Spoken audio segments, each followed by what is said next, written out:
todas as saídas que tivemos, se juntar tudo, não dá um jogador, cara.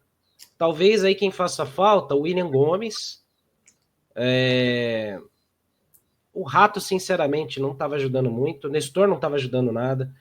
O Nestor é reserva no Bahia. O Rato estava sendo criticado no Vitória. O Moreira se machuca demais, infelizmente. Né? Tem vários nomes aí que, se você juntar tudo, não dá um. A gente não sente falta de nenhum.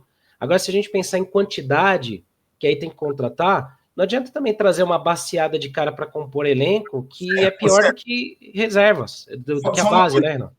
Só uma coisinha. Claro. Assim, juntar todos não dá um. Agora, se você tem um treinador criativo, com um monte de opção, quem sabe o cara... Que não é o caso do Zubeldia, na minha opinião. Na minha opinião, ele é limitado. Só que você citou o Nestor. O que o Dorival fez com o Nestor e nós somos campeão da Copa do Brasil? Ele reinventou o cara, mano. Ele colocou o cara numa outra função e o cara foi importante. Outra coisa, Renan, ele não tinha volante naquele elenco, Dorival. Ele não tinha volante. Ele puxou o Alisson. O que ele fez com o Alisson?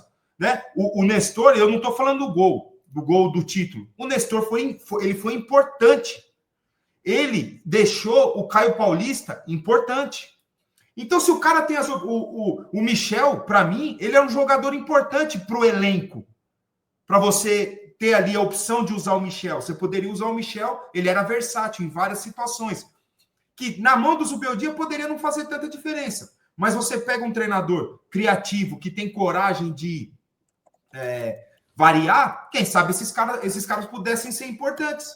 Foi então, mas... Ontem, quando eu ouço o cara falar que o Eric foi o melhor jogador, eu falei, cara, há 2 semanas ele tava com a camisa tricolor, pô. Agora ele tá com a camisa rubro-negra e foi o melhor jogador do primeiro tempo, pô. A conta não fecha, tá entendendo ou não, Senna? Não, eu entendo, só que aí é o seguinte, o Dorival tem seus méritos, claro. Para mim, o maior deles é o Alisson. Ele reinventar o Alisson, ele constrói um lado esquerdo no time do São Paulo que é muito forte, que tinha o Beraldo, Caio Paulista e o Nestor trabalhando bem. E eu não tô fazendo demérito. Tirando o Beraldo, os outros dois são jogadores comuns, bem comuns. Então, eles fizeram os caras ser bom pra cacete no sistema. Mas aí que tá. Mas aí que tá. Eu não tô tirando o mérito do Dorival e nem do Nestor, tá? Só que o Nestor, ele funcionou num contexto que você tinha um Beraldo, um Caio Paulista apoiando e o Nestor lá na frente. No ano seguinte, quando o Beraldo sai e o Caio Paulista pula o muro, o Nestor, o lado esquerdo desmonta, com o Carpini ainda, né? E aí ele tenta reconstruir, não funciona, porque ele não tem peças para fazer aquilo, e a culpa vai para o técnico, entendeu? Então, assim, o elenco do São Paulo, o que eu queria dizer é o seguinte, ele não é ruim, ele tem um elenco, para mim, eu acho melhor do que o do ano passado até, só que tem carências nesse elenco que você não supre hoje. Por exemplo, falta um primeiro volante há muito tempo, falta um lateral direito, quando o Cedric não estiver bom, porque o Igor Vinícius bateu no teto, não joga legal. Falta um meia, quando o Oscar não estiver jogando. Poderia ser o Matheus Alves? Poderia, mas eu não acho que ele aguenta o tranco ainda. Mas você tem que ter um outro meia. Então, assim, aí você tem essas 3 ausências no elenco, que ele não foi bem montado. Você dispensou muita gente e você não teve reposição à altura. E aí você não pode desconsiderar também o fato que, e aí eu vou fazer um contraponto ao que o Chacon falou, a gente não pode desconsiderar totalmente o fato que você não tem 4 peças fundamentais no meio de campo. Você não tem o primeiro volante que se machucou numa fatalidade, que é o Pablo, você não tem o reserva dele, que é o Luiz Gustavo, que já não era lá essas coisas para muita gente, mas cobriria ali e não tá.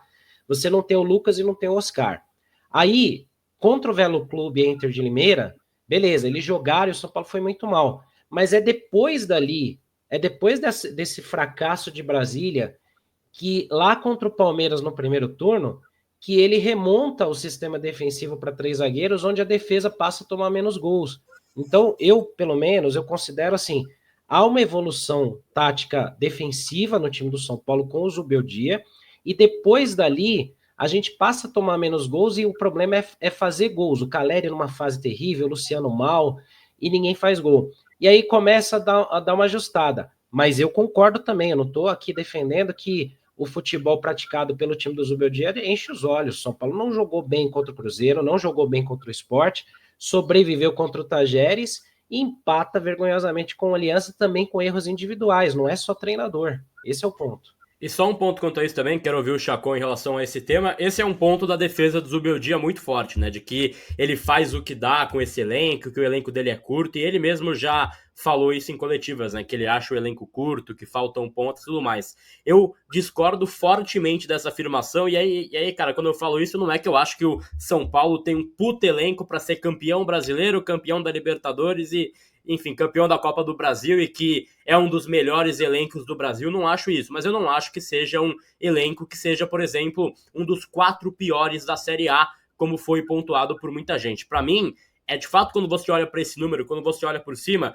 18 saídas, você cai da cadeira. Pô, 18 saídas, vamos listar as saídas? Nicão, Wellington, Matheus Belém, Rafinha, Raí Ramos, Jamal Lewis, Caiobinha, Léo Silva, Wellington Rato, Galopo, Nestor, Michel Araújo, Jackson Mendes, William Gomes, Moreira, Santiago Longo, Orejuela, Ibali e Eric. 18 saídas, de fato gera um impacto. Nossa, saíram 18 jogadores. Não, eu posso tem como colocar essa lista aqui no lugar do Zubeldia? Tem como colocar essa lista? Eu vou até colocar essa lista aqui. Por favor. Vou até colocar aqui. Por favor, que aí eu vou tentar fazer... mas só para complementar também, Chacon. Com a galera.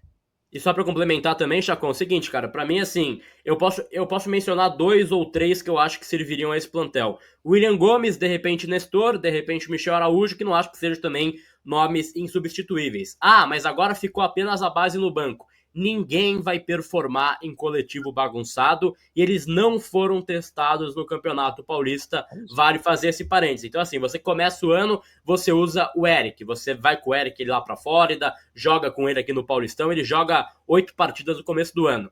Aí encerra o Paulistão, tchau Eric, e sobe o ponta da base, que no caso é o Henrique, que pô, não teve um minuto de jogo. Usa o Lucas Ferreira, que jogou 45 minutos no Paulistão.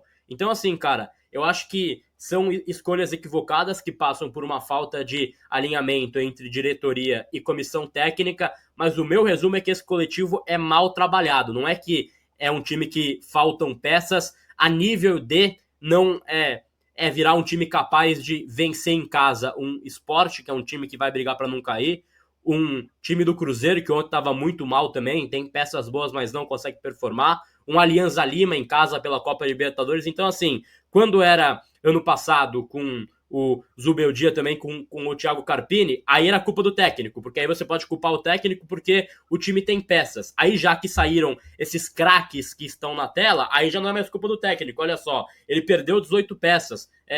Não tendo Nicão, Galopo e Santiago Longo, vai ser complicado para o Zubeldia mesmo trabalhar, né? De fato é difícil exigir. Aí o Ceni lá atrás também foi traulitado, ele leva um time para 2 finais, né, enfim, campeonato. Para mim ele tem escolhas erradas, mas olha o elenco que o Ceni tinha. É muito pior do que o elenco atual do São Paulo, mas é muito pior do que o elenco atual do São Paulo. Ele tinha no banco de reservas na final, por exemplo, da Sul-Americana, ele entra com Léo Pelé titular, ele tinha Éder, Andrés Colorado, Rigoni em uma fase, timaço também, né? Então lá você poderia cobrar com o Zubeldia. Rigoni na fase normal dele. E o Ceni não era tão defendido como o Zubeldia é defendido. Não, às vezes cara, até podiam chamar ele de bicho, pô. Cara, esse é um ponto impressionante, porque assim, o Ceni era o cara que a gente mais tinha que ter tido paciência, né?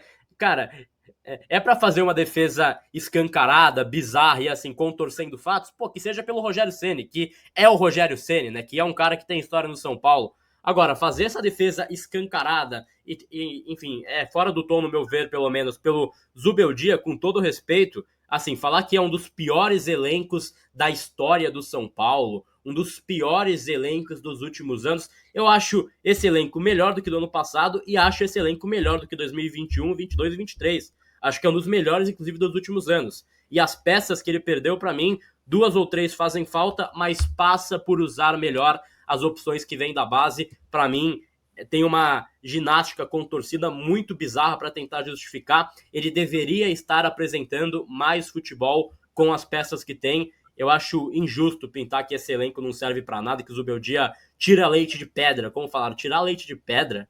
Cara, o Zubeldia contra times da Série A, a gente tem até esse número aqui em 25, ele tem 9 partidas, 2 vitórias, 4 empates e 3 derrotas. Tirar leite de pedra com esse histórico, empatar com a Alianza Lima na Libertadores em casa, com casa cheia, com a chegada do ônibus que teve, isso é tirar leite de pedra? Acho que eu tô com É conceito errado. Renato Gaúcho, pra mim, tirou leite de pedra no Grêmio, por exemplo, em sei lá, 17, quando ele foi campeão da América. Isso é tirar leite de pedra. Tirar leite de pedra. Tirando o treinador do Mirassol, irmão. Exato. Pô, Não, exatamente.